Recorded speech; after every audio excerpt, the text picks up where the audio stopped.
We're doing it? We're doing it. Okay, cool. What are we doing? The show. The show. For the 88th time. Yeah, for the 88th time. Dude, did you see what I posted on the Discord today? It kind of makes me sad, but I feel like I got to start doing something. Oh, yes. Yes, I did. Letting go the I was going to post something after that, but I got caught up at work because I need to move a couple babies myself. Yeah. I love that I've had them for a year. I love seeing them grow, and now that they're on chicks, it's cool. But yeah. I need to make some space, make some free time for the eventual tree monitors. I was literally just looking at caging. Right. Well, good. I'm glad that you're starting to open up. But yeah, I posted the Anery Coyote project. Only one to produce them, and my Coyote was my first People thought you were Retic. joking because they thought it was April Fool's. It's April Fool's. Yeah. Yeah, but yeah, no. It's just one of those things where I don't know. I now my goals. I'm like I want to breed every locality that I can in the U.S. and I can't do that if I keep every adult pair. So I did the Coyotes. I produced the first Anery Coyote, and now I just want someone to. I'll let someone take the credit for the project. They can do it, and yeah. So, but obviously only, I've given that access to Patreon. So if you guys are listening and you're hearing this. If I haven't had Anery Coyote, you have to pay at least $5 to get in on it. No, it's not even. To say. Yeah. Patreon plug $5 a month to get. No, it's if I haven't had like 5 conversations on the phone with you, don't reach out. Anyways, I'm excited. We're doing another episode 88. We are doing another sponsored. Tongue twister. Sponsorship spotlight. Highlight. There it is. Spotlight. Yep. Okay. Yeah. Sponsorship spotlight with HeliguySerpents and Chris Sexton. We were just having a great conversation with him, and now he's in the back studio. But Chris Sexton with HeliguySerpents, outside of the amazing animals that we're going to allow him to talk about, and especially his experience with Retics, he started getting into the 3D printing and the PVC and ABS printing.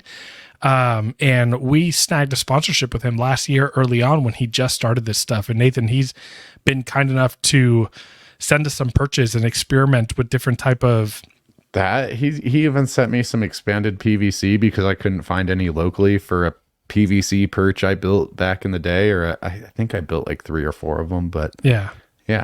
I'm excited. A great dude all around. So I'm excited to finally have him on. It's long overdue.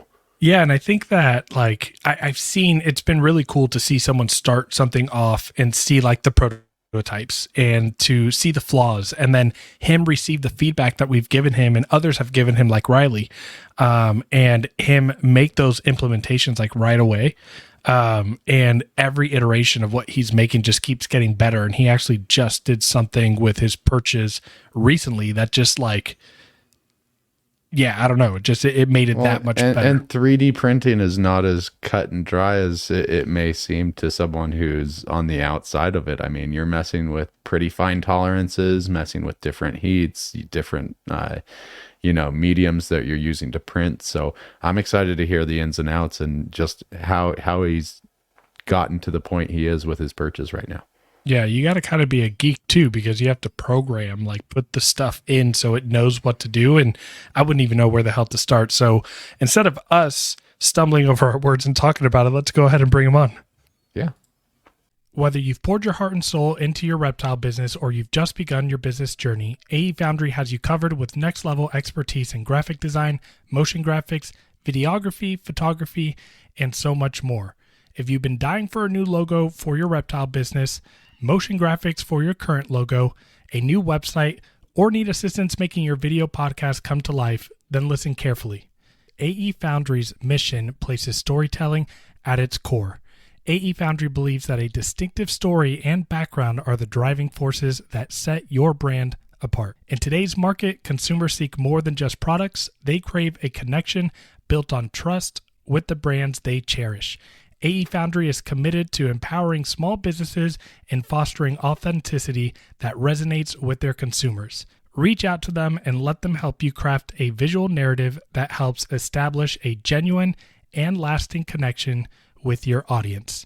To contact AE Foundry, email them at aromero@aefoundry.com or on Instagram AE Foundry.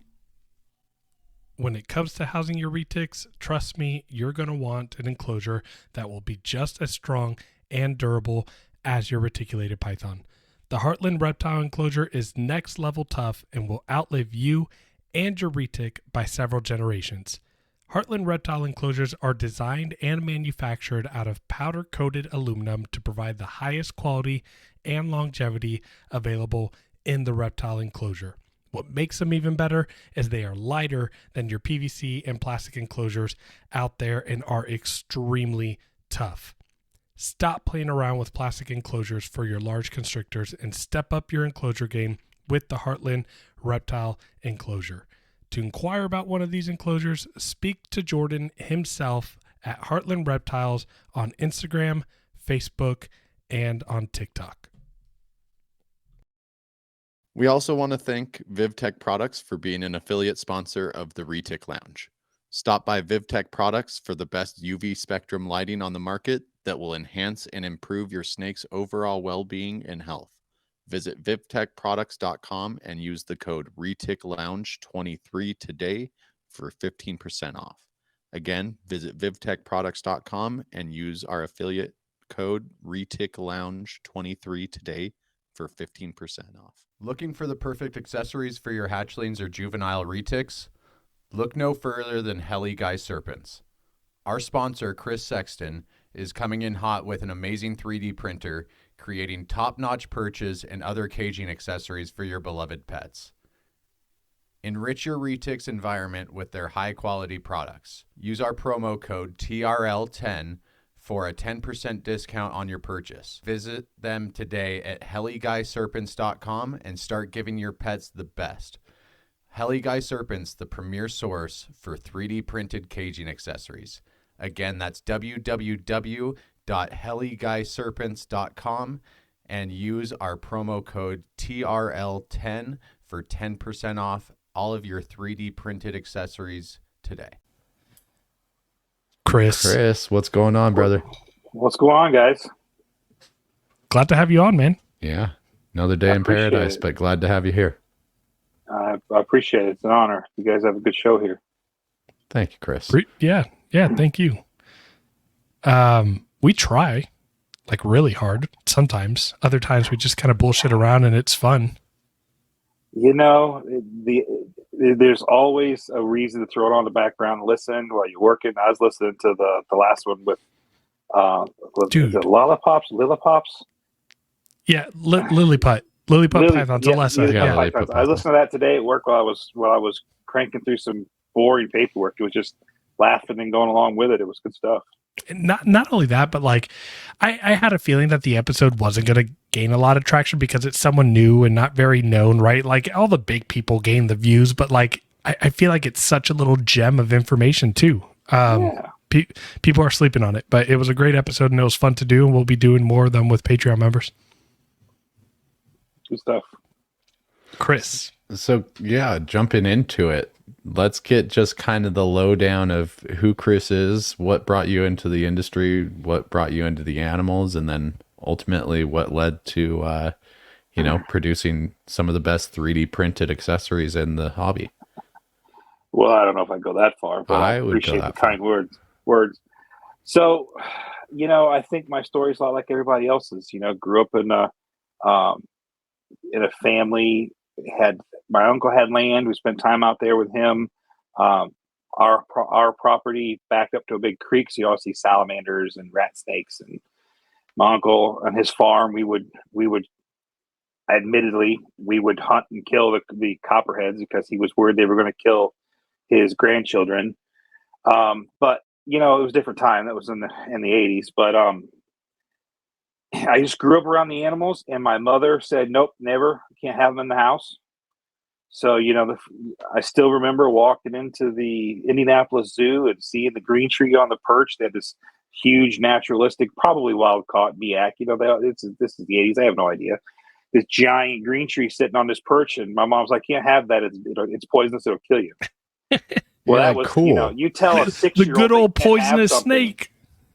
You tell a 6-year-old they can't have something. What are they going to do their entire lives, right? Right. Well, it's funny that you brought that up because my parents said the same thing. That's cool. You can have them, not Dad in was our okay house. with it. And I was like, all Mom right, be the bet. bad guy. I love that. Mom says no, dad says yes. Guess who wins? Well, when I was 15, my parents divorced. It was amicable and it went separate ways. That's fine. So with my dad's blessing, I went out and did what every stupid 12-year-old does and 15-year-old does rather, and got a green iguana. $20 at the local pet store. And my older brother was also into reptiles. He also had a green iguana amongst other things, and we actually did really well with it. 5-6 feet long. They get past that 1 foot range. They're a little more bulletproof. And I kid you not, the day before my stepmother moved in, I found him dead in his cage. Oh man, you think it was probably imported? Guarantee was imported. Guaranteed. Back in those days, 93, 94. Oh, dude, yeah, without a doubt. $19 green iguana at the local Petco, basically. We had some in 96, 98, and I know those were imported. Yeah, I had a green iguana too. That was like my second reptile, and that was actually my brother's pet, was a green iguana, and that thing was an asshole. I don't remember mine being an asshole. I just remember being 16 years old, proud of my animal, and died the day before my stepmom moved in. And I wasn't allowed to replace it because stepmom was against animals. My little sister put mine in her mouth. Oh, yeah. It was that nice, huh? She was little. I think she was like 4 or 5 years old. Because I'm trying to think. Those things got. I'm thinking of my 3-year-old daughter, and I'm wondering they if my daughter were would little iguanas. Oh, okay. Oh man. Yeah, it was. So, we were not prepared. That's just it. Grew up, 6th grade science teacher had a ball python in his room named Monty. Mom said we had a green iguana when I was 15. All these little off and on throughout my whole life, and then I graduate high school, start college. First thing I do, go buy a snake. Literally hadn't made my first rent payment, and I went to the local pet store and bought. Anybody want to guess what I bought? It was a snake. Ball python. Hell no. I went bigger than that. Green tree? No. Boa constrictor. I was trying to go back to like Burmese. 17-foot albino green face Burmese python. Nice. First snake ever. First snake ever. And you bought it full grown. You didn't want to grow with this animal. I went to the pet store with the intention of buying a little one. And this guy had the owner's son was an acquaintance of mine. They had this animal surrendered to them by a longtime customer of theirs. They had all the paperwork for it. This is in 2001, guys. The albino greens weren't a mass-produced thing in those days. In fact, they didn't even call it a morph; they called it a phase. It was a green phase albino. Yep. So this guy's like, "You want this thing? I got nothing to do with it." It came with a 6-foot, the converted dresser with a glass front. I mean, it was like ready to go. I backed my truck up to this store and left. It was just like drop it in my lap. It was beautiful. That turned into 6 snakes. He got plenty of my money. Don't worry. And then I fell on my face like I always do, like all high school kids do, and had to move home, and I couldn't bring the animals with me. So, son of a bitch. I left them with a roommate. They all went to good homes. I kept track of them for a while. But yeah, so my very first snake was a 17. Well, he probably wasn't really 17 feet. We didn't measure shit, but I didn't put a tape measure on him. He was given to me as 17 foot. I didn't know it was a male. I was told it was a male. His name was Tiny. I don't know. It could have been a female for all I know. This was 2001. I was 22 years old. Yeah. Any rate, so that was my first ever snake. And of course that red tails. I did have a ball python, but she was a bitch. To feed or just personality? No, just personality. Just all of my mean ball python, huh? My friends. Dude, I see videos of them all the time of them striking on Instagram. Oh yeah, this is in 2001. So there was a normal ball python, but all my animals had a story. My friends made me a plaque for my sign, Sexton rehab facility. The ball python was an adult female, but there was a spot in her body that was only that big around where someone left a rubber band on her entire life, and it scarred. So she was an adult female, but couldn't eat anything bigger than a small rat because she couldn't get it past that calloused part of her throat. Right. She was just abused, and she was a witch. The red tail was missing part of its tail from a rat bite, so the pet store only fed live. They advocated for feeding live because they sold live, and it had had a bite out of its tail. They couldn't sell it, so they just gave it to me. It's all of my animals had a story. So yeah, my first experience with ball pythons was not a pleasant one. She was. You feed her, you're going to get bit. Yeah.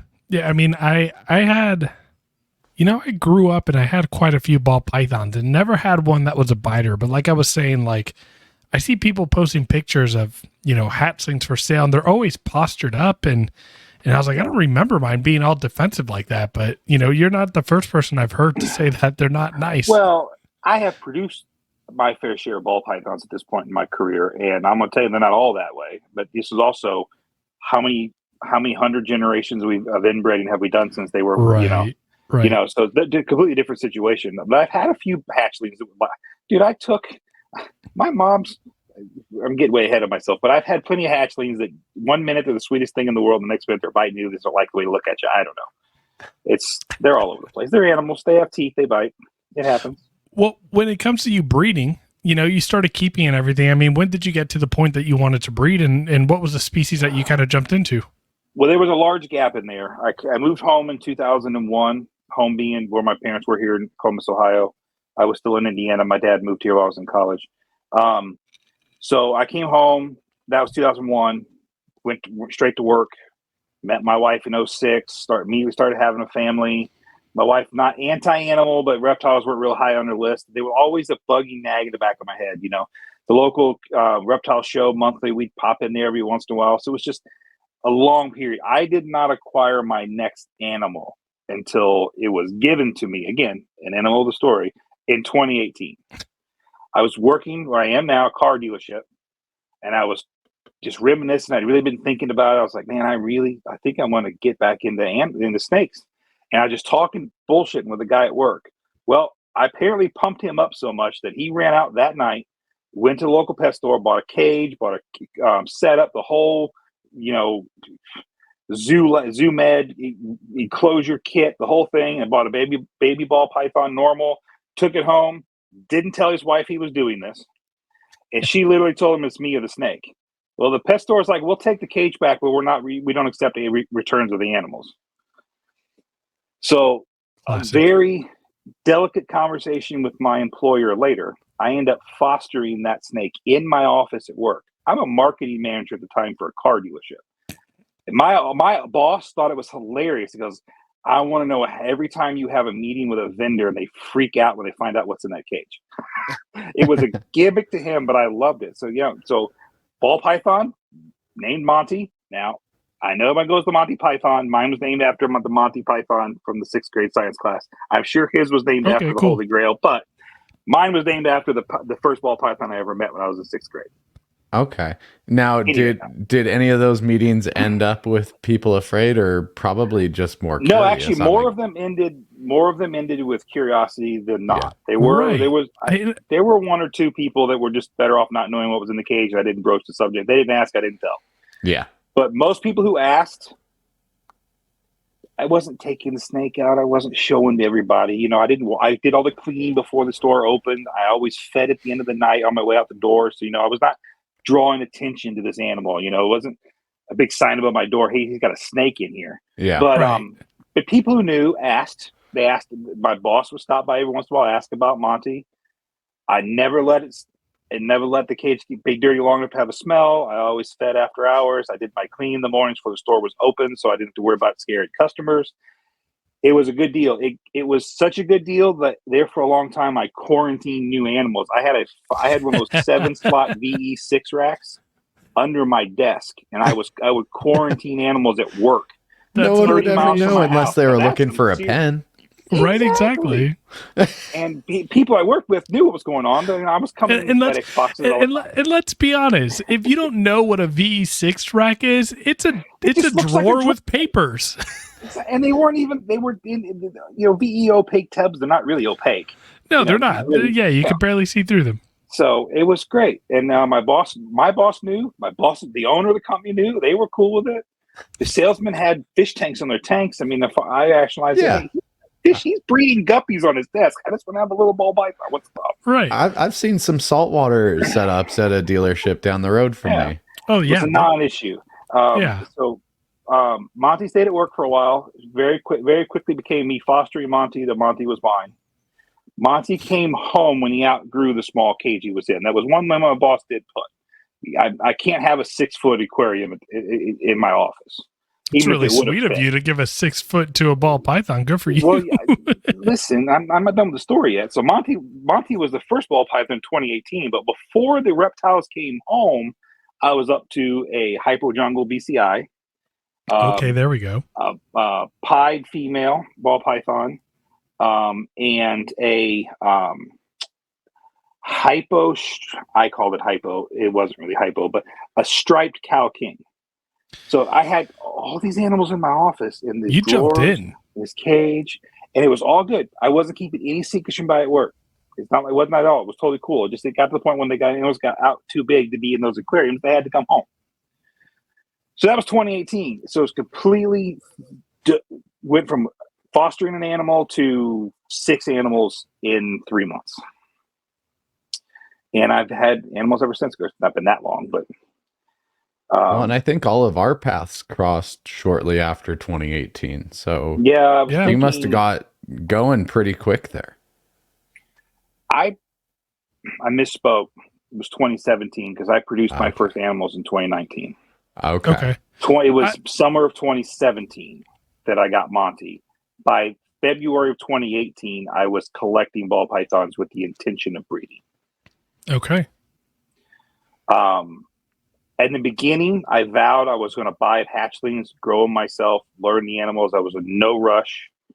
If you go back and look at my Instagram and my Facebook stories from 2018, that was my thing. I want to grow these animals. I want to know these animals. I want to take care of them. My motto was cleaning day is every day. I was always in my snake room before I knew that you could over pester them. And that didn't last. I had opportunities with trades and make friends in the hobbies. And hey, I'll give you this. You can produce this with it. Some very good friends I met who did some, I guess you'd call it a breeding loan, but I had their animals. I was paying to feed them and grow them up here. I produced animals with them and we split the clutch, but it wasn't like my male to their female. Both animals were John's. They were just in my rack because I had room and he didn't. Okay. He was moving on to multi-gene recessives, and I'm still playing with codoms and single recessives, right? So right. I was cutting my teeth with his animals. I was responsible for paying to feed them and care for them, take them to the vet if they needed it, but they were his animals. And I can appreciate that. I've had some people that they have a surplus of animals and they have some other projects and need some room, and they've sent me some animals and you get to work with something that you wouldn't otherwise have had, and you figure out some kind of a deal. Like I think it's people like that can foster that can spark a lot of like passion for wanting to continue to breed and I'll say this, like, I tell people all the time, like when I'm interested, like I was just having a conversation with Adler and Jordan, and I saw this amazing colubrid, a king rat snake. And I was like, damn, you know what? I would probably just want like one as a pet. And then I'm thinking like, no, that's not the way my brain works, because my passion is breeding, and it's not to sell, but it's because I really like the idea of like getting husbandry down to being able to breed. I know who we're going to have on next to talk old world rat snakes. So you can, I have a buddy down south who can nerd out about them. Let's do it. Days. Dude, I want to get into the old, we've been doing a lot of new world stuff. I want to get into old world. He'll connect you with all the people so you can open your wallet, Lucas. I already have Stephen Cush telling me about these rat snakes that he has. And I'm like, dude, stop. Please. Like, stop. It's a slippery slope. Kush lives 2 hours from me. It's dangerous. Dude, I would not. I could not. I'd have like 6 freaking scrubs. Knocking on his door every weekend. dude. I'm not gonna lie. I'm on a list for a couple of if he has some success. I was able to hook him up and find him a buyer for some Halmahera retics that he sold, and so now he's gonna hook me up. So I mean, scrubs are in the future, right? But I'm gonna I'm waiting for his Arus to go. But anyways, Alex, you have some scrubs, don't you? Or no?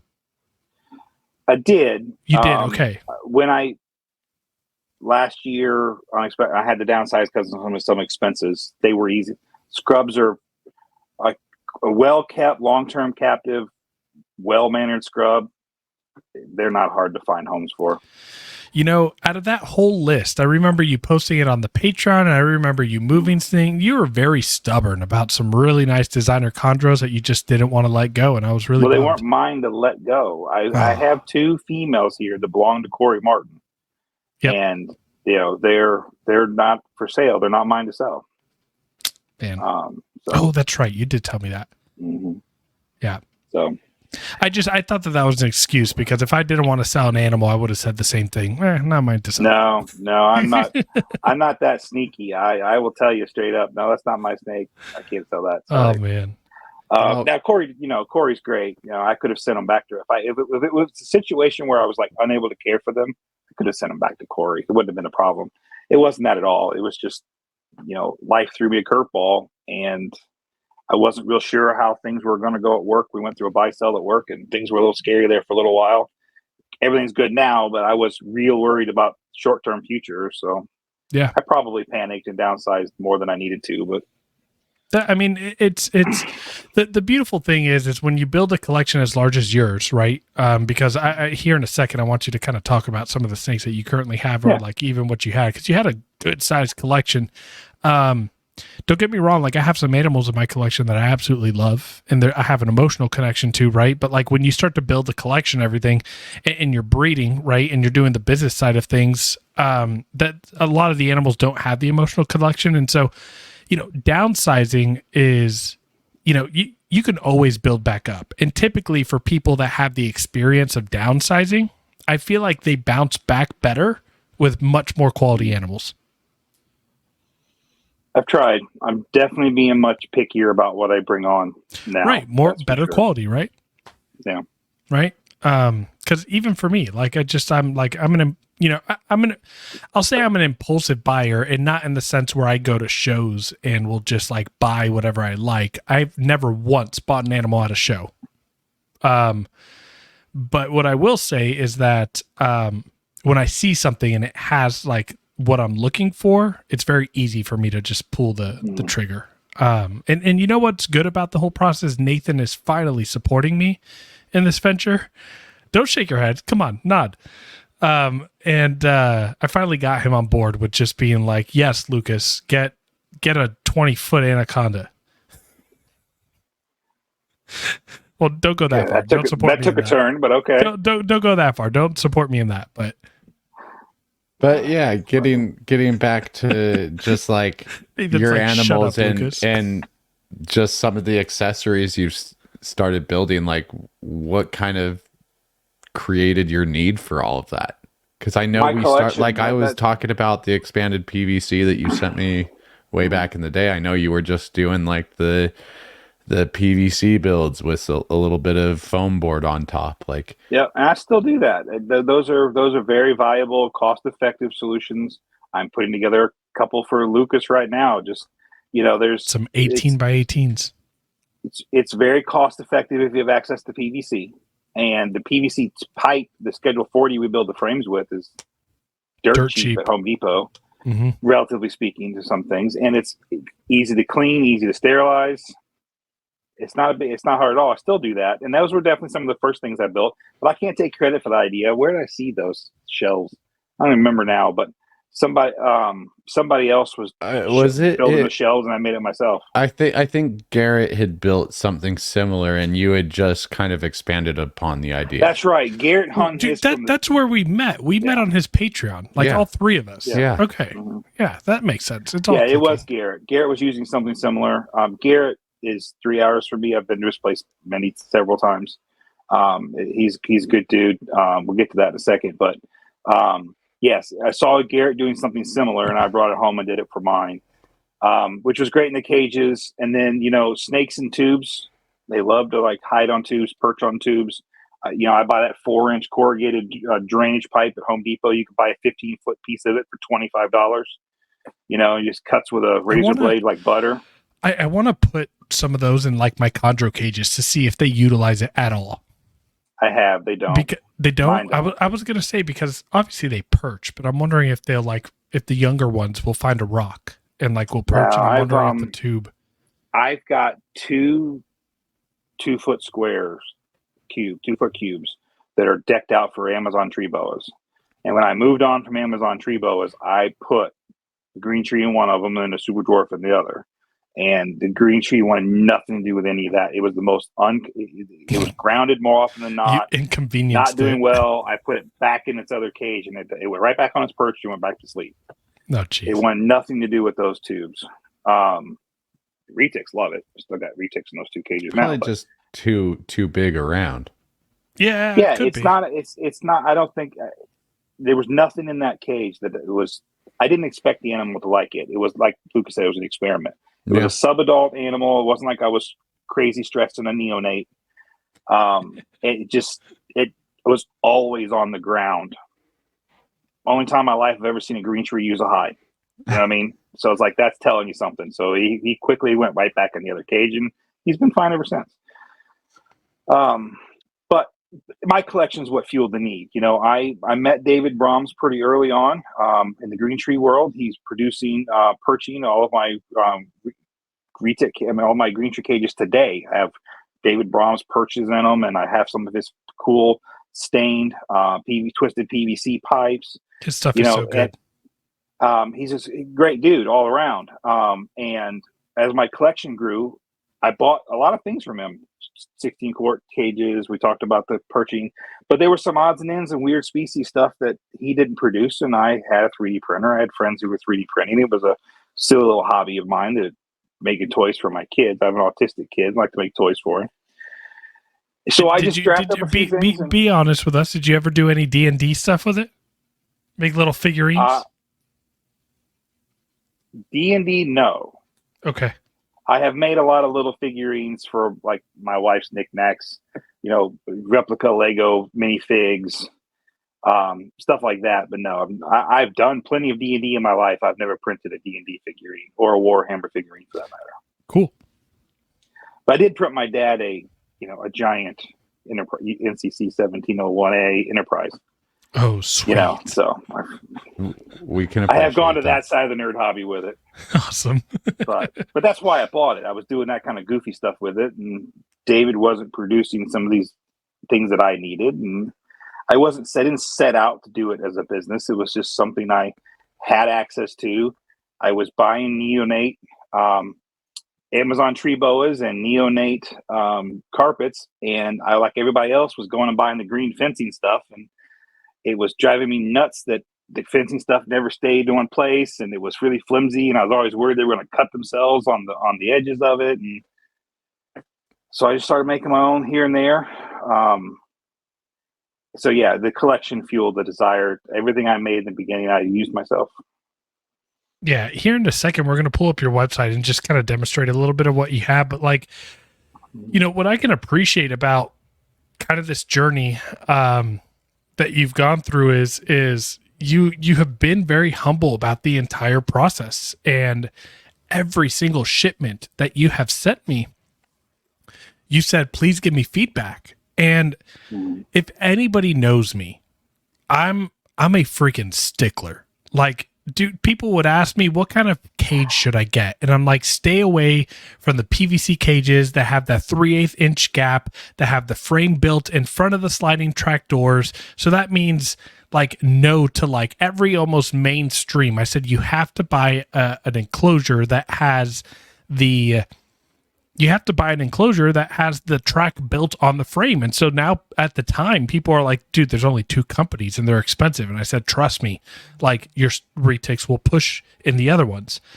They didn't listen. They would push. They listened. They never had the issue. And so like, I I'm nitpicky, and I'm nitpicky like with permission, right? Like you gave me the opportunity to give you feedback, and so I gave you feedback, right? Like in the first iteration, some of the legs weren't working, and this was all very brand new, and you made thicker legs and a thicker base. Lots of growing pains as it started taking off. Lots of growing pains. Right. You know, it's one thing, and Nathan, you talked about it a little bit there, but you know, 3D printing is not an exact science. Additive production is not the same as CNC or injected molding, where you take you get the same thing every time. From one roll of filament to the next, same brand, same color, same purchased the same day off the side by side off the shelf. Those two rolls of filament, depending upon their moisture content and the whole other thing, could behave very differently. Yep. And as I started scaling up and trying to offer sales, lots of growing pains, particularly with the legs. You know, I would here in my house at room temperature in my house with my humidity, the legs fit great, no problem. Ship them off to a drier or a more humid environment, the plastic swells or shrinks, and the legs are floppy, or they're so tight to go in they break. Right. So there's been a lot of growing pains with that, and I've been very fortunate that every customer's come to me has expressed a concern, or I welcome the criticism, and we made adjustments. I have found that, you know, larger legs, it looks a little funny because you got this perch with 15 millimeter legs on it, but you know, the more plastic I put there, the less prone to shrinking and stretch and becoming brittle it becomes. So, you know, we've adapted that. You know, Riley, the first set of perches I sent Riley were on those skinny skeleton legs, and if you look at some of his videos, you can see him in there. They're sagging. They didn't have a center support. He's got some of the legs would like kind of fiber off. Kick out easy. Riley jokes he's got a Super Zebra male that he produced that he thinks it pulls the leg out on purpose, because every time he opens the tub, the snake's got the leg and it wrapped up in its coil like a weapon, you know? So there's been a lot of growing pains, and I've been very fortunate to have guys like yourself, Nathan and Lucas and Riley, a big part of it, just letting me give them that feedback and make adjustments as I went. And, you know, this is not something I pay my mortgage with. This is not something that I expect to retire on someday. But if I'm going to put a product out there, it's going to have my name on it. It's going to have my face associated with it. I don't want to wake up and be on some hate group thread. Don't buy from this guy because he had yada, yada, yada. So I care. So when feedback and inquiry on Facebook. Dude, those, Nathan, scroll up. I love those baby arboreal perches that are made out of the fencing. It's not fencing. It's your machine. But like that's my solution to the fencing. Right. That thing is like, I used to use that for my hatchlings. I used to make it I took the idea from Eric Lee. I would just cut the plastic fencing that you could buy at Home Depot. The only issue with that is that Retics love to just coil and tangle in there. And so I was just like, nope, done with this. Like I could never take them out without taking that whole thing out. Yeah. Well, again, they're beautiful though. I created that as an alternative to the meshing for a couple of reasons. One, there are no sharp edges. They can't cut themselves if they tried to. Yep. It's ABS plastic, so if it gets dirty, whatever, throw it in the dishwasher, throw it in the sanitize cycle, whatever you want. Hit it with soak it with bleach. It won't hurt it.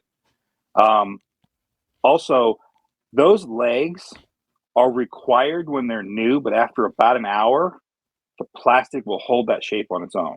Oh, sweet. So you can take the legs out. I actually have people using those in their display cases at shows. Oh, wow. Because they're the perfect size. They'll sit right in there without the legs and give their carpets or their arboreal species something to sit on. It's uniform. I can print them in the color of their business, and they never have to throw them away. They get dirty, let's clean them. Mm-hmm. Let me ask you this. You just mentioned color. What colors? I mean, so you printed... I already pulled it up, Lucas. Yeah, so I mean, I feel like he's definitely got more. Oh, okay. Let's see. Color. Choose option. Go. Drop down. Now. Black, green, red, blue. Oh, we don't see it on our screen, but that's okay. Oh. Dude, It's probably the applet. It's kind of a weird little applet that does that. But yeah, if he can see it, it's just on StreamYard. But what I will say is that the green is like perfect for my Lab Exotics green. Like you match that well, and that's why I love those green perches that you sent me. But I'm not gonna lie, the red pops, man. The red looks. I even asked for a pretty specific blue when I had him print my perches. Your perches are electric blue. That's that color code. Electric blue. And then there's actually I've just sent a bunch of two-tone perches to a guy in Washington. I don't know if you guys know Dylan. He's a berm guy up in Washington. Dylan Smith. Yeah. I haven't talked to Dylan in forever, but I love Dylan. Smith. D's Balls and Exotics. He's got a clutch on the ground right now that I'm excited for. He has a TK Exotic line of Pos Het caramels that are the sexiest caramels out there in Burns that I hope he hits on. He also just had his first success with chondro breeding.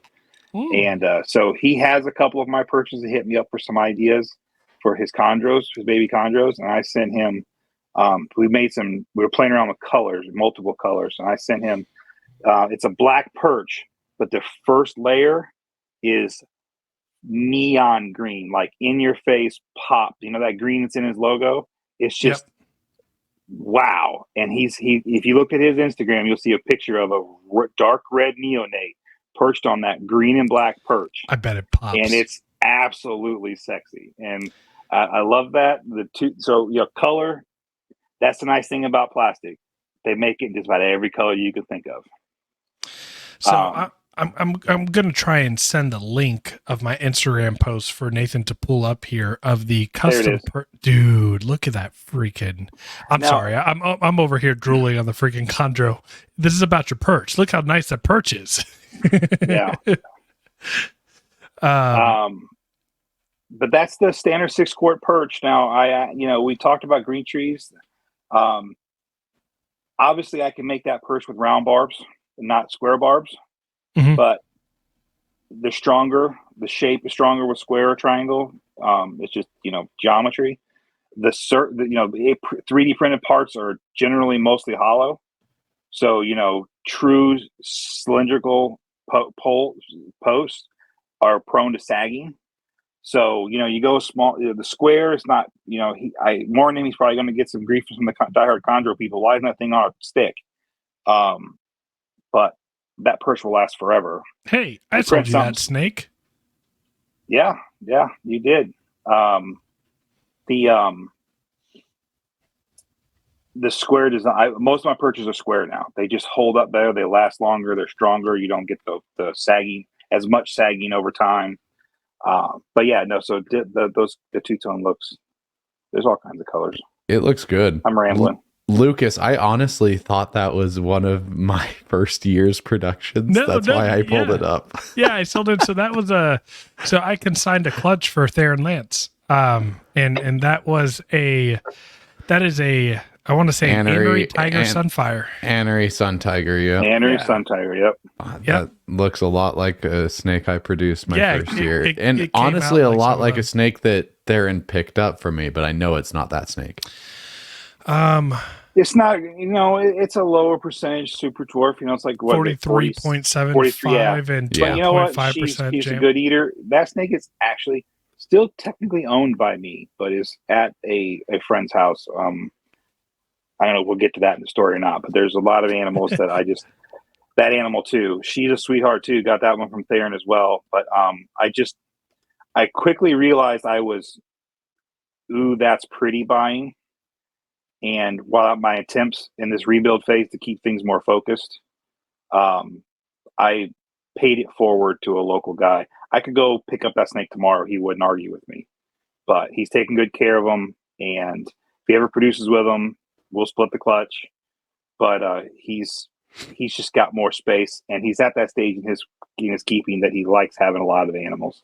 I'm going to send Nathan a post of a sibling of those two animals that we were just talking about.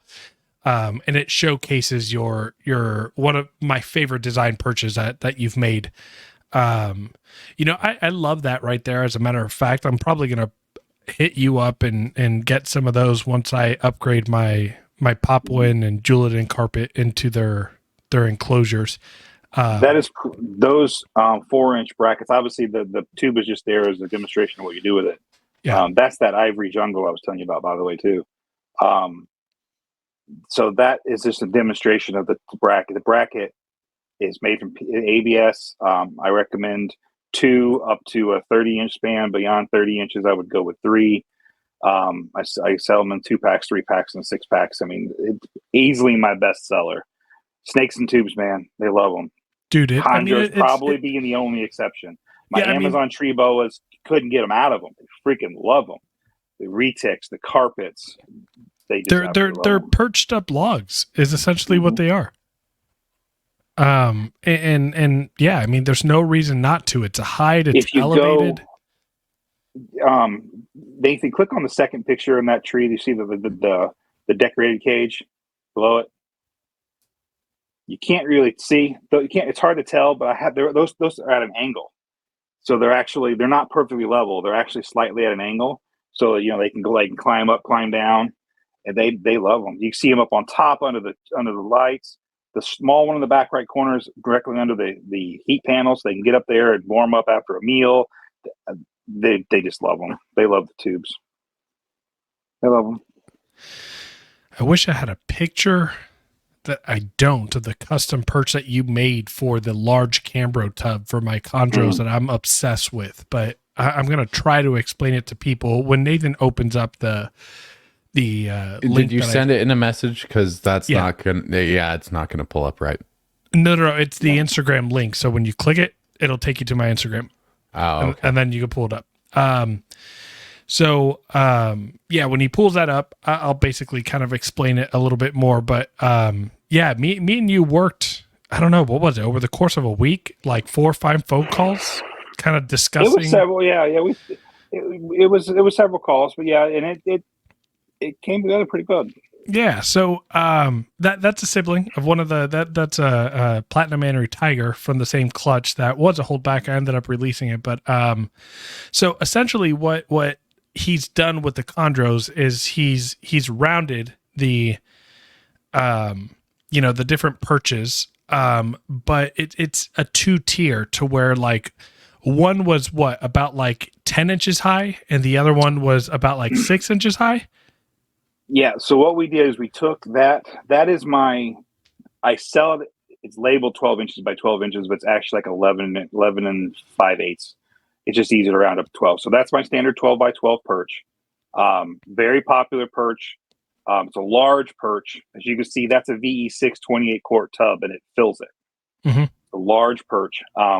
We modified that design. We left the outer edge square so it'd be structurally sound. We added some more smaller round bars inside. We tailored it to a green tree.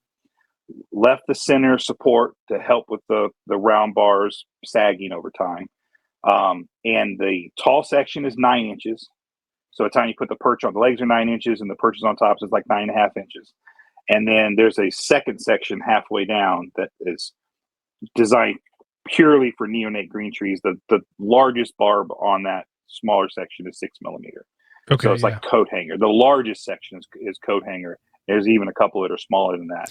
And you want to know what's crazy is my 4-month-old Neos that I was putting in there still wanted the higher, the big ones. all the way up the top, and they did fine with it. But that's why we put some of those 6-inch barbs on the small. Right. I don't have a picture of it either. I'd send it to you, Nathan. But you have the only couple of those I've produced to date. I have another gentleman who I showed the picture to who is wanting to order some. But I haven't printed them for him yet because I need to get some more feedback from you. And we've talked offline. There's some minor tweaks we're going to make to it, but yeah, let's check. It's just that 12 by 12 modular design is so easy to just adapt. Put longer legs on it, shorter legs on it. Talk about being a stickler, Lucas. You didn't like the 60 millimeter legs I was shooting. You wanted more space above. More open air above the perch, between the perch and the top of the tub. So we shortened the legs by 10 millimeters to give you that extra room.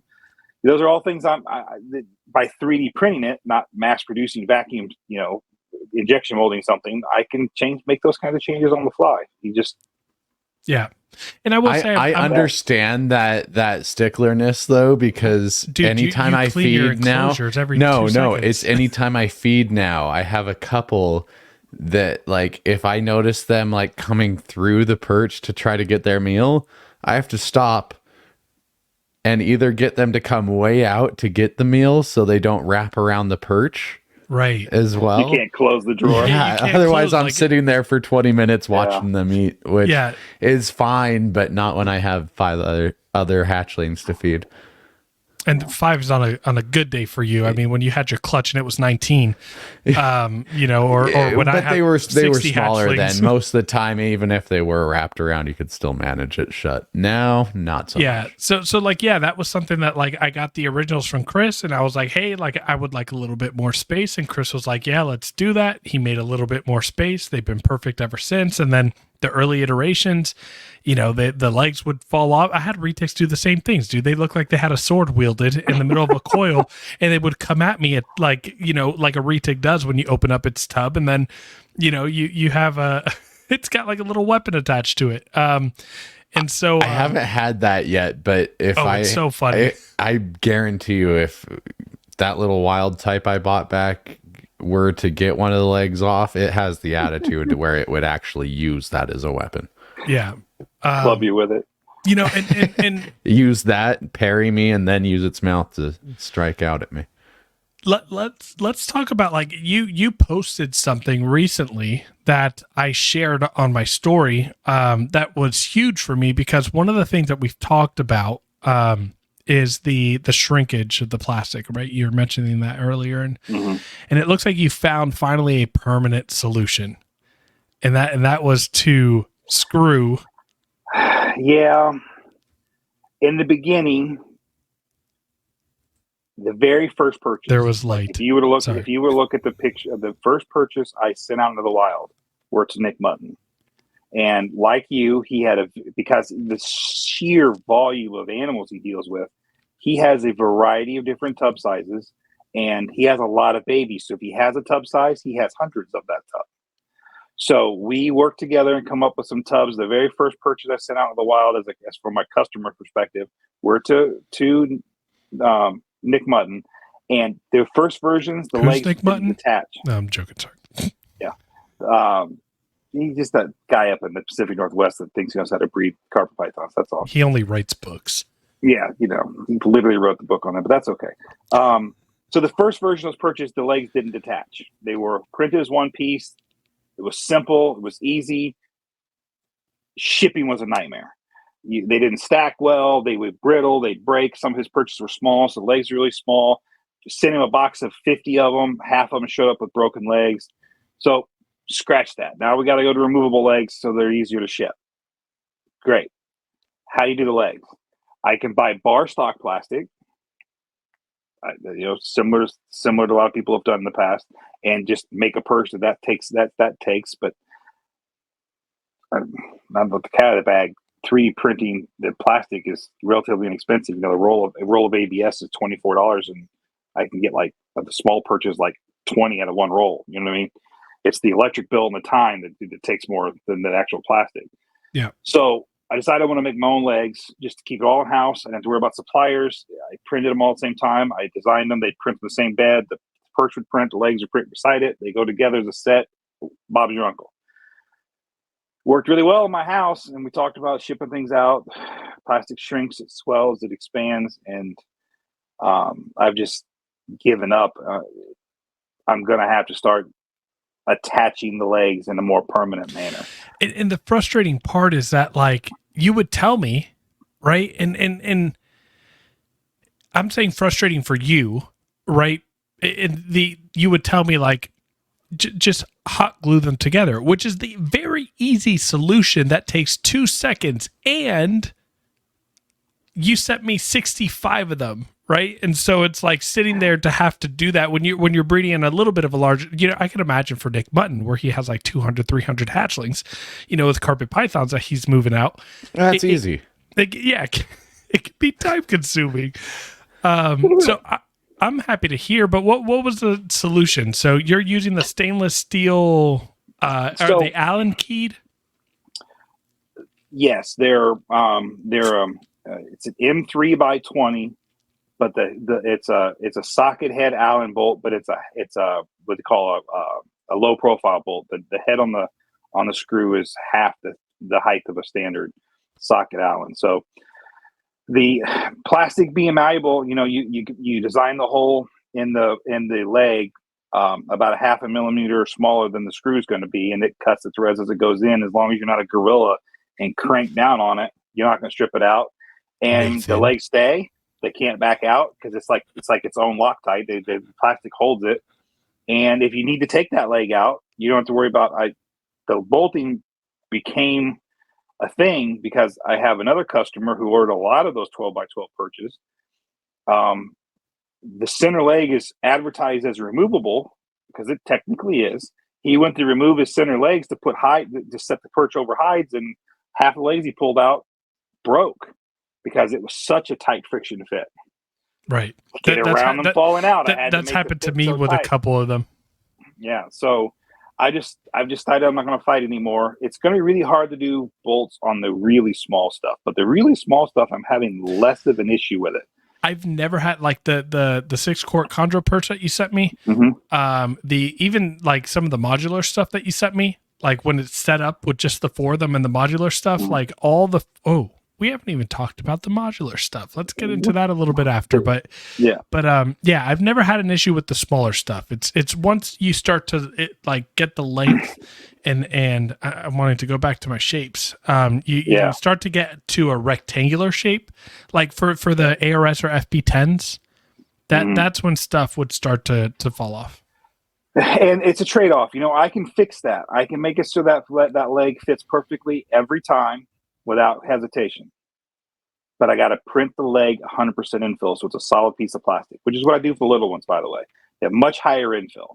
So there's less air in there. There's less room for expansion and shrinking. They're more solid. And that's cool on small parts. But you start talking about the larger legs. Takes a lot of plastic. A lot more plastic. And over time, the material cost it's compounding. So I could fix that leg 100%, just make it solid. But now instead of that leg costing me 5 cents to print, it's costing me 50 cents to print. That's an exaggeration. I'm using whole numbers, but you get the point.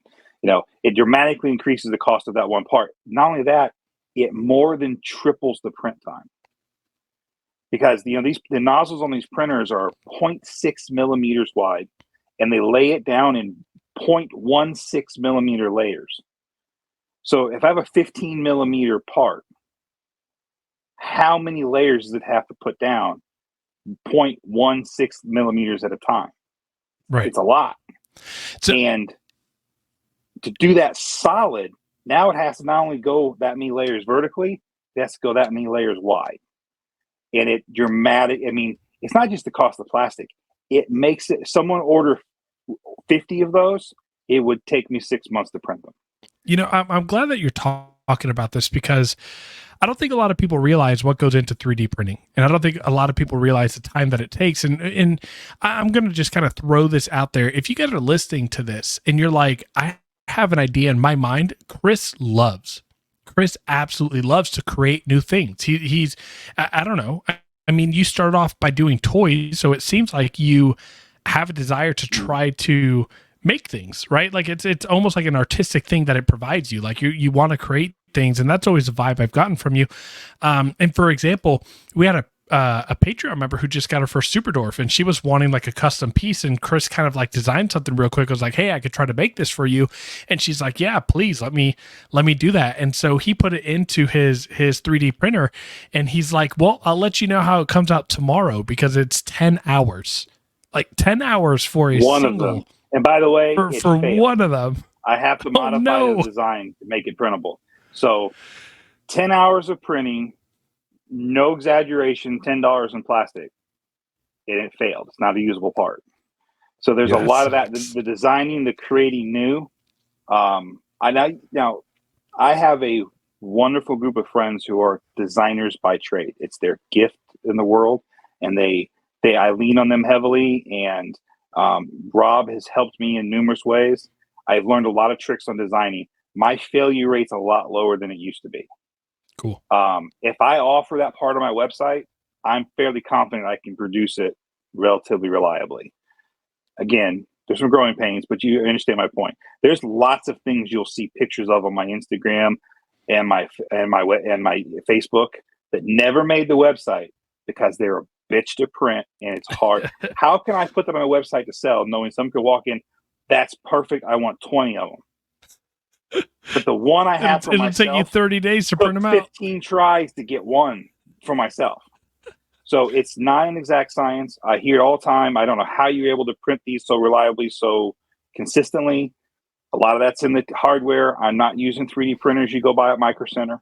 Okay, my two printers are hand built from I didn't order a part on the internet. I got a couple friends in Minneapolis who built the first one for me, and I built the second one. These are purpose-built machines, enclosed, heated, temperature-regulated chambers. There's a lot that goes into making these even that reliable, and I still have failures. 10-hour print, $10 in plastic in a trash can, not usable.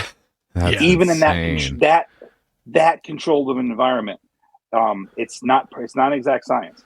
So this isn't an easy hobby to get into. You're not like very easy to get into. Like anyone can go to Micro Center or Best Buy and buy a 3D printer. Sure, the barrier for entry isn't super hard, but like creating a quality product from it. Like I've had several friends over the years get 3D printers, and that you just seal. No, it's not necessarily. I've seen them print some stuff, but you see a lot of the ups and downs they go through in creating just that one piece, and it's incredible. Like, it's not for the faint of heart. You have to be dedicated, that's for sure. But that's the hobby part of it for me. I've always been very technically oriented. It's the heli and the Heliguy side of my things. I was just building, designing, and build the large scale remote control helicopters. Can we talk about that a little bit? And I'm glad that you're clarifying that, because when I first was kind of introduced and I saw heli, I had a bad experience when I went to San Francisco in California for the first time when I was a kid, and my cousins lived there at the time, and they were saying heli for everything. Right, like that's hella. They were saying like hella. They were cool, saying hella. Right, and so when I saw that, I was like, "Is that what he's like? He's a hell of a guy." Come on now, right? And I was like, "No, that can't be it." No, when I first came up with that name, I had this grand delusions of my anime logo with the helicopter flying in, doing some complex maneuver and landing. All that shooting all that missiles crap. I'm down. Sure Adler could probably design for me now, but in 2018, it wasn't access to that. It's an homage to what I spent the majority of my early adulthood doing in traveling the country and just nerding out with my friends, building large scale, like 6, 7, 8 foot remote control helicopters. For the longest time, I thought you were doing FPV stuff. I've done some of that too. It makes me seasick as all hell. Okay. I've done a fair bit of photography droning. It's actually how I met Brian Cusco. He got his stuff stolen. I provided him a replacement drone. But that's I think it was Brian Cusco's where I really got to know you, and he was doing those COVID interviews that were just in the Patreon, and I think you were one of the first ones. I did one. Yep. So the Heliguy is an homage to that. I spent most of 2006 through COVID. Really, COVID shut that hobby down pretty hard for me. So there's 2006 to 2022. What is that? 18 years. I spent 10 years hardcore of it, messing with traveling 13, 14 shows a year, and traveling 7, 8 states, 9-hour drives. Sound a like road a snake warrior breeder. for a lot of. Yeah, it's kind of the same thing. But so that's where the Heliguy comes from. I actually have an alternative logo and company name that I've been spitballing, changing to 3D printing stuff to. But I keep getting mixed reviews. Everyone tells me, no, it'd be a waste of time. You should have sent us those. We would have put them out publicly. We would have said, drop in the comments. Let us know what you think. It's not polished enough for that yet, but I do own the domain. I have talked to a couple of people, not Adler, he's on my list to talk to, about ideas on logos for it. Just helicopters aren't really a part of my life now. So it's just, I don't know, but I don't know if I'll ever change names or not. Everyone knows me at this point. As many people tell me it's a stupid idea, everyone knows you as Heliguy. It's a hobby. That's not I'm not trying to build a forever brand. I have a minor in marketing and a background in marketing. That's never a good reason to not switch. Well, that's like telling marketing. That's like telling Kabilka that he shouldn't have rebranded, right? Like it's a cognitive block that goes on in the marketing mind of a business maker. Like, I'm known for this. If it brands you better, it's going to serve you better. Period. Do we know BHB now, or do we know the Reptarium? Right. Damn. Right. Mic drop. Like end of episode. All right, damn it. All right. Well, we continue that conversation. Yeah, later. It's still in the early phases. It's an idea, but that's where the Heliguy comes from. It's an homage to what I used to do. So the 3D printing allows me to continue to scratch that nerd itch. Right. That's what it comes down to. Right. And I want to get into this before we wrap up, but something that you've done and you've sent me some samples of. If you haven't sent Nathan samples of, please do. Your modular Perches. I have them set up. You sent me a set of them, and I have it set up in one of my enclosures. I actually might have a need for a little bit because I have a FB70 I'm going to be setting up here soon. Yeah. Yeah. And so what I love about it is that you have taken, if I had to guess, 4x4 squares. They're actually roughly 5.5 by 5.5, but okay. So 5.5 inch squares that you have turned into full perch setup, like the one on the top right here in the image. And you can put the smaller deli cups or the larger deli cups in them. And they click by these little tiny plastic pieces, and they latch together. And again, I've never had an issue with those latches not connecting. It was only the legs. Solid plastic. There's nothing to give. Exactly. And they're absolutely phenomenal. And what's cool is, like, on one of my tubs, I have a set of 3. So it goes long, right? The length of the tub 2, then it sticks out, and yeah, so it goes out 2, and then, 3, and then it sticks out to the left 1 where the water cup is. So it has a full length along the entire tub to be able to perch or hide under. And then on the left, it has the water bowl that's completely out of the way. This is the one where, like, all my other ones that are like a full square and everything, I'll get pee and poop, like where the water cup is and everything. This is one where I've actually been able to observe that my snake never, because it's never perched on that part, I never see pee or poop around the water bowl. So I actually like it as a more like sterile, cleanly version of what you're able to do. And it's so cool. Like, no matter how big the tub or the enclosure, you can build them lengthwise, widthwise, you can stagger them and create a maze. And what's cool is that, like, people don't realize the type of enrichment and the type of mental stimulation, psychological stimulation that you can provide a reptile. When you take out that perch and you are cleaning it, you can assemble it differently, and the snake is going to be like, what happened? And it's going to move around, and it's going to be stimulated differently. Yep. Right. And it's going to investigate. And so people don't realize that you can spend money on something and design it in so many different ways and switch on and off of the way that you want to do it.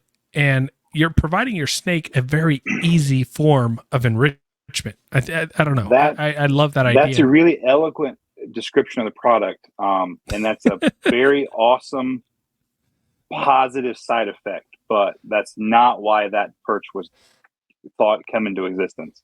And I'll tell you the story real quick. The modular perching is fantastic. It really is. It's very flexible. I've actually put 81 of them together, 9x9, into a giant mesh, and I can walk on it. And I'm 350 pounds. I'm a big dude. That's insane. It's all solid ABS. They're sold individual squares. Each square comes with 4 legs and 4 of the joints. You can use them individually. You can chain as many of them together as you want, any shape you want. The smaller cup sizes, where something was playing around with a 4-ounce deli cup. The larger one holds 8, 12, and 16-ounce deli cups. The smaller ones are 2, 3, and 4-ounce deli cups. So they all have the same OD. There's differences in the depth. That was designed because I was looking for a way to produce the 12x12 tub faster. Because that tub is, I mentioned the brackets are one of my best sellers, and they are. But hands down, no close second, that 12x12 perch with the water bowl. I get orders for those 30, 40 at a time. And Lucas, you remember how long it took me to fill your 65 order of 65 of the FB10s? Yeah, I started feeling like a dick because I was reaching out to you. Right? No, that's fantastic. It's great business, but I was looking for a way to print them more reliably because I have 2 printers that will print that big. But the problem is when you go that big with ABS, I'm trying to stick to this promise of dishwasher safe. You can sterilize this. You're not going to be buying another one in 6 months because it got hot and warped. You know what I mean? But to do that with ABS that big, it's so prone to warping and cracking. You have to print it slower. You have to slow down, be patient. So one of those 12x12 perches is nearly a 6-hour print. Now I've got 2 machines that can print them, so I can generate, about 18 a day if I don't sleep. And that, I promise you, if I print 5 of them, one of them is going to curl a little on the corner, one's going to peel. There's always little imperfections. I usually throw the ones that aren't perfect in with the order anyway. Just don't charge them for it just because it's usable. It's just not perfect, not what you paid for. Well, so and like you said, this isn't your retirement plan, so there's no need to stay up all night for us, Chris. Exactly. So in reality, it's why my website says orders take 5 to 7 days, because it usually does take me a week to get the orders printed and shipped, unless it's a really small order. Unless you're Lucas. So the 5x5 purchase is that 12x12 design cut into quadrants. Because I have another printer that will, all 3 of my printers can print a 5x5 piece, and that small, I can print that 5x5 piece in 40 minutes. Dude, that's such a good carpet python perch. I'm sorry. Oh, I sell a ton of those. That fits the 16-quart Sterilite tub perfectly. I sell a ton of those. Those are very popular. But, I can print 4 5-inch pieces in half the time of printing one 12x12. Yeah. It has the same, when they're all connected together, it has the exact same real estate, holds the exact same water bowl, and actually has more legs, so it's stronger. Yeah. Yeah, exactly. Yeah, so, because you can mount legs in the middle of the 4. Like it does. You have more legs instead of it being 5 with 4 on the corners and 1 in the middle. You have 16. Yes, exactly. So even though they're the smaller legs, they're printed solid, so they don't have the dropping out problem. But there's more of them. Many or as few as you want. Now some of these are old. That's not a perch I print a lot of, so I don't have a lot of case examples of that one. So I'm way behind on my website photography. You're poking around, you're making me think, man, I really need to take some better pictures. But the modular perch is fantastic because I can produce them really quickly, accurately, consistently, and no one I've sent some to have had a problem with them locking together. No, they're sturdy. Small enough pieces, you make them solid plastic. It doesn't really add any extra time to the print because it's already a small piece, and they're really solid. Those little triangles, the first time you put them in, are really tough. Yeah. And I like it that way. You can take it apart if you need to, but they lock together. It's so satisfying when you click it in and you hear the click and you're like, oh. The layers line up. So that's I want to utilizing the design of 3D printer to hold it together. It's clever. Nice. Yeah, I'm assuming that it compresses, and once it latches in, it expands again. It's a zipper effect. The layer lines line up and lock against each other. And that's what you're clicking. It's a layer. Yeah, it's great. And they're very, very strong, and people love them. So I guess to wrap up, we could, I mean, man, I got 1,000,001 more questions, but I think that like what I'm wanting. So I have a couple of questions, right? Like one's going to be a wrap up, but one is I noticed that you are making the mounts to where people can put their hides, like a sky hide. Mm-hmm. Do you have I was any showing plans? those just a minute ago. Yeah, and that's what made me think of the question. Thank you, Nathan. What are your? Do you have plans to try to produce hides like that so that you can provide the hide and the mount, or are you just going to let the hide people be the hide people? He also provides hides with cup holders. No, yeah, I saw all that, but I don't think those are compatible with the sky hides. Not yet. Well, the original design of those sky hides had a hide that fit them. The problem is, this goes back to being printing consistently and effectively. Think of the shape of a hide. It's basically a box. You turn it upside down. You can pick any square, cut the bottom off of it, make it a hide. Okay.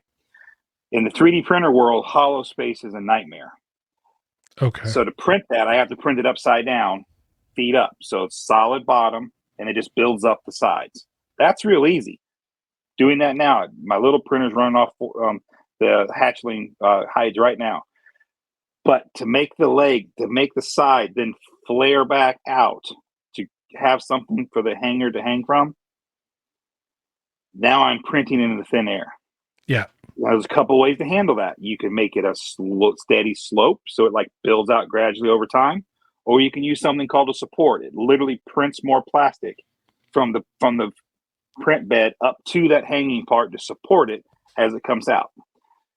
Now, that sounds well and good, and the slicer software has come a long way. Modern supports are better than they used to be, but it's extra plastic, a lot more time, and another opportunity for failure, because 3D printing is inherently strong if you're bending the layers, inherently weak if you're pulling on the layers. Okay. So to print that hide like that, I would be really worried. It would not take a very heavy animal at all to get up into that hide and snap the layer. Okay. Now your animal's falling out of a 4-foot cage.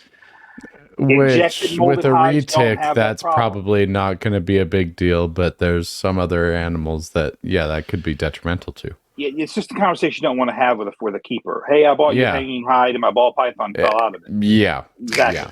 So, but injected molded hides don't have that problem. They're a solid piece of plastic. They're solid. They're strong. You can buy them anywhere. Frankly, cheap. I sell the hides with cup holders because it's a novelty, but they're not cost effective. I don't sell a lot of them unless you just want a hide with a water bowl in it, because the injected molded version from Pangea is half the price. Yeah, because they've already paid the $10,000 for the mold. It's cost them pennies a hide to run them off at this point. I have to print it from scratch every time I hit the button.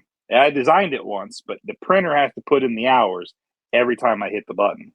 And then, so the hides are available. I sell them. I do sell a few, but it's not a big mover because, and frankly, I don't use them. Look at my own pictures. You're going to see Pangea hides. It's hard to beat that the reptile basic hide.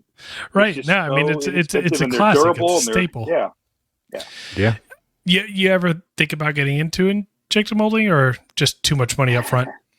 I have a brother who's a journeyman machinist, and he actually used to teach machinist math, and now he's a math teacher at elementary school. But he has talked to me. That would be something we could probably vacuum mold, which would not be very difficult at all.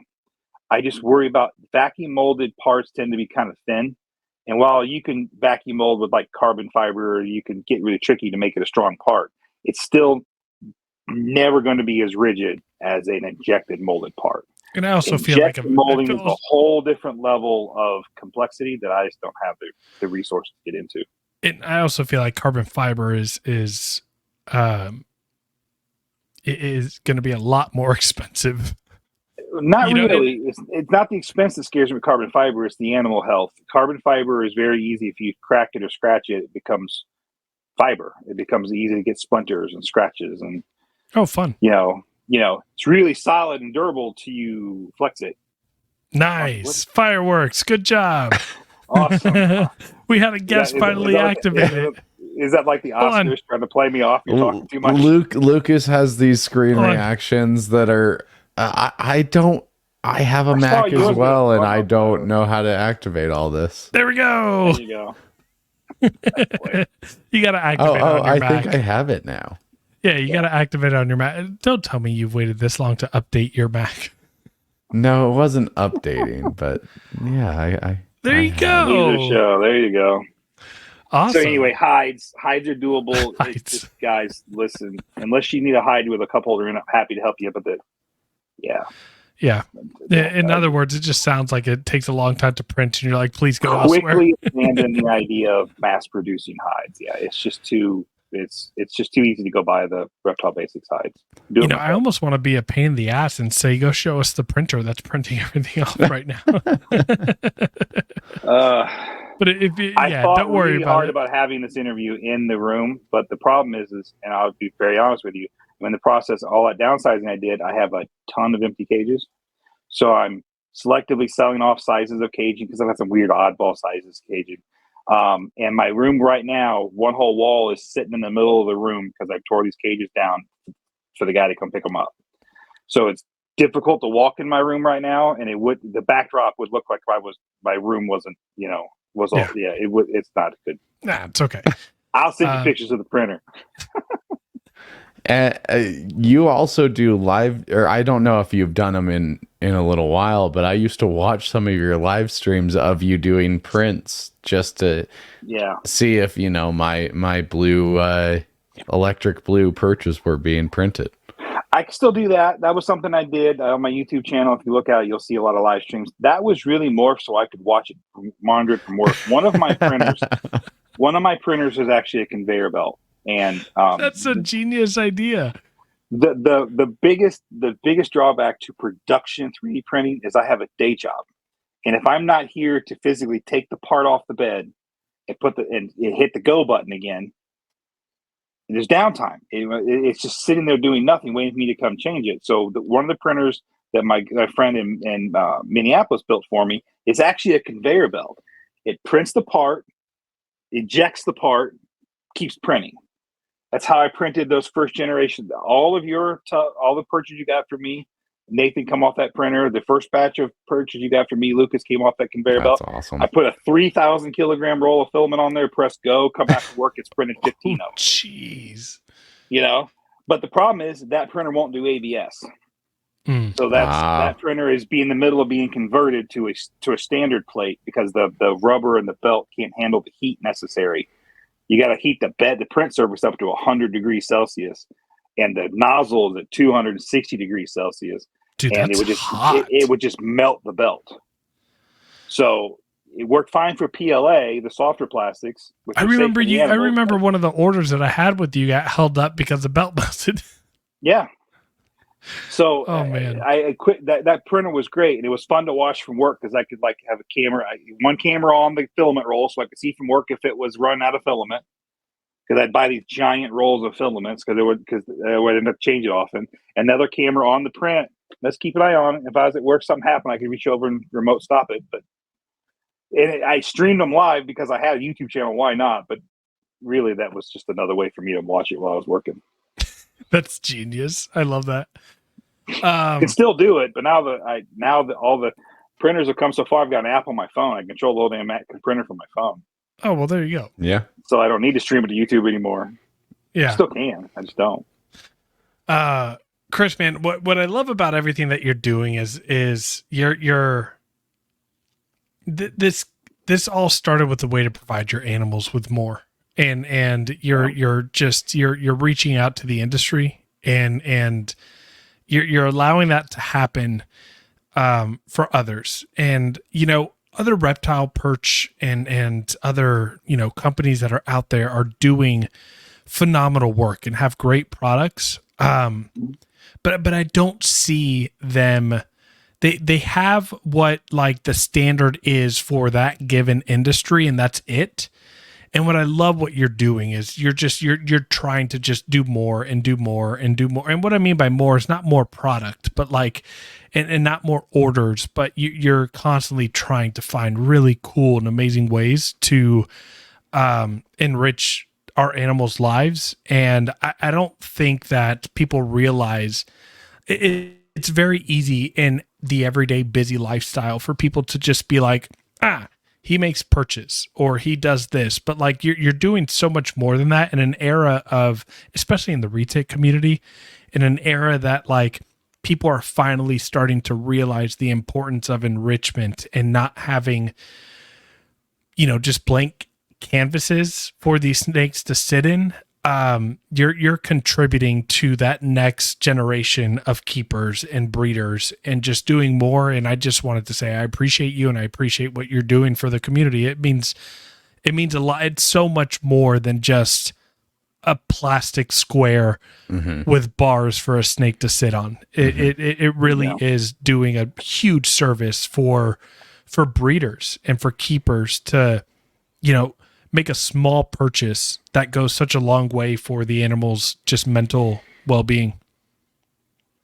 I appreciate that. I'm certainly not the first to do it, but I do appreciate the support. And I've got a core group of customers like yourselves that we bounce ideas off of. We do some custom work here and there, and it's fun to see the creativity that some people come do some of the custom work they ask for. I know a lot of the other shops aren't interested in doing the custom work because, quite frankly, the designing it's the hard part, and designing it to be printable is the second hard part. We talked about that with that hide. It took 10 hours and failed. And that's the fun part for me. So I welcome that custom work. I welcome the challenge. Another one of your patrons, what's the word? Hired me to create some large ponds for her Retic cage. She didn't want just a standard round water bowl. She wanted to build her bioactive enclosure around it. That was an exercise. That was fun. That Christina? I think so.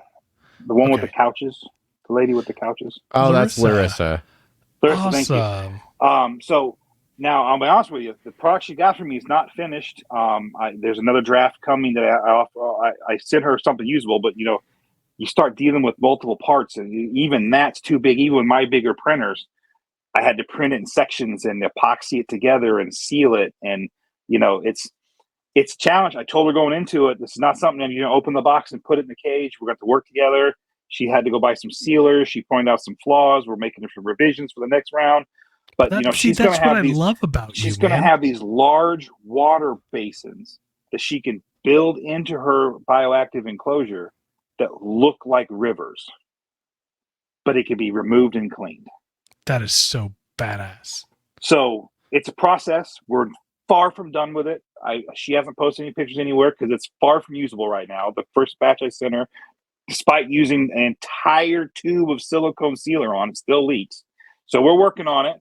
But that's the challenge, the fun for me. And I let her pay me for the plastic, but I've got way more time in tinkering with it than I charged her for the plastic. And it's fun, and I'm going to ship her another revision, and we're going to play it. Well, and who knows if this ends up as like a production piece down the line that that retires you.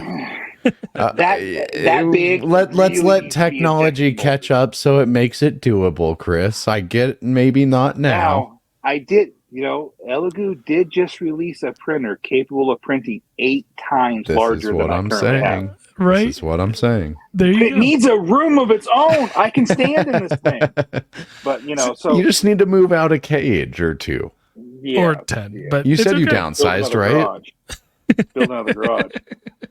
Anywho, it's fun. Oh man, it's fun, and I do appreciate giving the animals some.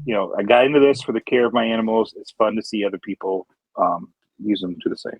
Yeah, Chris, man, we're gonna. Do you have anything else you want to say before we get you out of here and me and Nathan wrap up? Man, we talked about talking about a lot of things we didn't get to, but that's the way these go.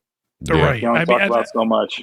I mean, I feel like when it comes to you and talk about your animals, we'll have you back on again without a doubt. I really just wanted to spend the bulk of this time talking about your amazing stuff and your products, and we'll shoot the shit on animals all day, every day. I mean, I can, we had a conversation when I was jumping into chondros and before I did, and you were one of the voices because, as people have heard, like it's my favorite snake, but for over a decade it steered away. And I remember we were talking on the phone about your chondros, and you were a voice of reason that was like, dude, just do it. Like, they're so easy. And I was like, but they're not. Like, everything has told me they're so hard, and they're literally a walk in the park.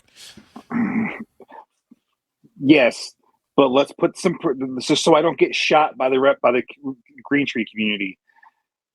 They're easy relative to some of the other species we deal with. Well, I mean, yeah, it's way easier than a cobra, but like, right. I mean, okay. But I mean, I'm going to be honest. I've only been keeping them 6-7 months, right? Hell of a lot easier than my retics. We can talk hours. We can agree to disagree on certain things, but I will say that you were a voice of reason for me. I want to thank you for that. And so we will definitely have you back on to talk reptiles. Appreciate that, guys. I appreciate the support over the years, and I look forward to more to come. Yeah. Same thing, man. We'll do this on a wrap up. We're going to say goodnight, Chris. Thank you so much. We look forward to getting you back on the show and having a good time and talking about your animals and that whole downsizing and kind of how you're building back up, man. Appreciate it. Yeah. Have a good night, man. Have a good one. I kind of just wanted to remind people, because we didn't even drop this plug, but if you guys aren't aware and you don't watch our ads on here, if you use code TRL10 on HeliguySerpents website, you will get 10% off on your purchases. And I will even say this, like Chris and the TheReticLounge, like this isn't like something that, like, we just believe in his product, and wanted to make him a sponsor. He's a good dude. Nathan has him in every one of his rack spaces. I have him in every one of my rack spaces. I wouldn't want to go another route. I would much rather support someone from the ground up and make the adjustment and have an amazing product at the end goal, and just kind of want to see them grow throughout that. So if you guys are looking for some great, good pricing, purchase, hides, other things, just go on his website. We showed a lot of it. We showcase a lot of it. And if you guys have an idea and an experiment in your mind, reach out to him. He just said he loves creating these things. But Nathan, drop our Patreon plug and kind of head us out of here. Yeah, guys, if you want to join the best Patreon community for retics out there, go to www.patreon.com/TheReticLounge. We hang out on Discord literally 24/7. The notifications never stop. So if you're feeling lonely, that's the place to go as a reptile nerd. Let's see. We're coming up. Oh, live next week. Yep, we are live from Dallas next week. We have some fun extra content that we're going to be shooting out there. Just some stuff that, is a little out of the norm of the TheReticLounge. Can I share what it is? No. I want it to be a surprise. I think it'll be so fun. Okay. But anyways, I'm excited to see my reptile family. I'm excited to get over this cold that I've been fighting for a week and a half. Hopefully I don't come back from Dallas with another one like COVID. I did last year. But man, no, it's been a good year and a half. I'm excited for another live episode of the TheReticLounge, and I think we have some exciting news to share with you next episode as well. So we do. Guys, stay tuned. Thank you for all the support, and we'll see you next week. See you, everyone.